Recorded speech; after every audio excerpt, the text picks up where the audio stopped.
Mais je veux dire, elle a quand même eu ma garde pendant longtemps, fait que je la considère pas comme ma demi-sœur, mais je la considère plus comme ma sœur, là. Puis combien de temps t'es resté chez elle? Ça s'est passé comment, une fois chez elle?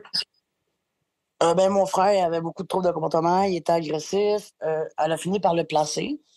Sauf que moi et mon frère, on s'est toujours tenus parce que, ben, chez mes parents, on était pas mal juste nous deux, là. Je veux dire, c'est lui qui me faisait à manger, c'est lui qui me coiffait, c'est lui qui faisait mon lunch pour aller à l'école. Fait que quand elle a placé mon frère, ben, moi, j'ai commencé à plus l'écouter, à plus aller à l'école, à consommer, puis à j'ai tout croche. Fait que, elle a fini par me placer moi aussi en foyer de groupe.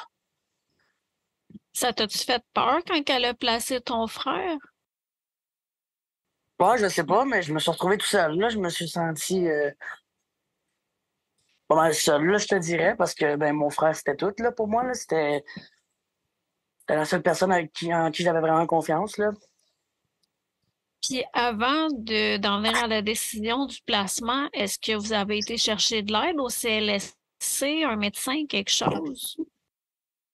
Ben non, mais on avait un travail social qui nous suivait depuis longtemps. Là. Puis lui vous a pas proposé des rencontres avec un psychologue ou quelconque pour essayer d'apaiser la crise? Mon frère était violent, là. Il a essayé de pousser ma soeur en bas des escaliers. Là. C'est là que ça a eu le déclic pour ma soeur. Là. Elle l'a placé parce que ben, je veux dire, ça aurait pu être dangereux. Là. S'il avait réussi à la pousser en bas des marches, qui sait ce qui serait arrivé après? Ça se serait fendu à la tête ou tu sais, on ne sait pas là, ce qui aurait pu arriver si il avait réussi à la faire tomber en bas des escaliers. Là. Non, c'est sûr, tu sais, dans ces cas-là, c'est entre soi puis la personne qu'on essaie de prendre soin. Mais tu sais, je te demande ça parce que souvent, le premier réflexe, c'est de penser à un placement au lieu de proposer de l'aide à la famille pour essayer de gérer les troubles de comportement, que ce soit des éducateurs spécialisés qui peuvent faire des suivis à la maison. Il y a des coachs familiales aussi qui peuvent se spécialiser là-dedans dans les troubles de comportement. Fait que, tu sais, c'est un peu ça que je me demandais si ça avait été proposé par le travailleur social, parce que de ce que tu me dis, dans le fond, ça a été un peu mis de côté, là, de ce que je comprends.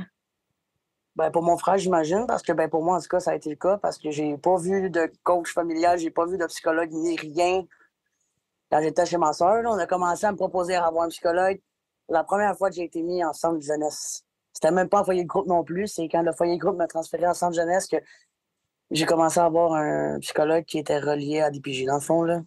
Fait que dans le fond, on a entendu que la crise, elle devienne vraiment big avant de te proposer des services qui fitaient avec ce que tu avais besoin. Ouais. Puis suite à ça, tu as été déplacé en foyer de groupe, c'est ça? Ouais, on m'a mis en foyer de groupe. Comment ça s'est passé quand tu es arrivé là? Ben, c'est pas comme les centres, là, c'est plus ouvert. Je pouvais aller à l'école à l'externe puis tout, mais je faisais beaucoup de niaiseries, là. Mais tu sais, j'étais dans l'âge de faire des niaiseries aussi, là, mais j'en faisais beaucoup, là.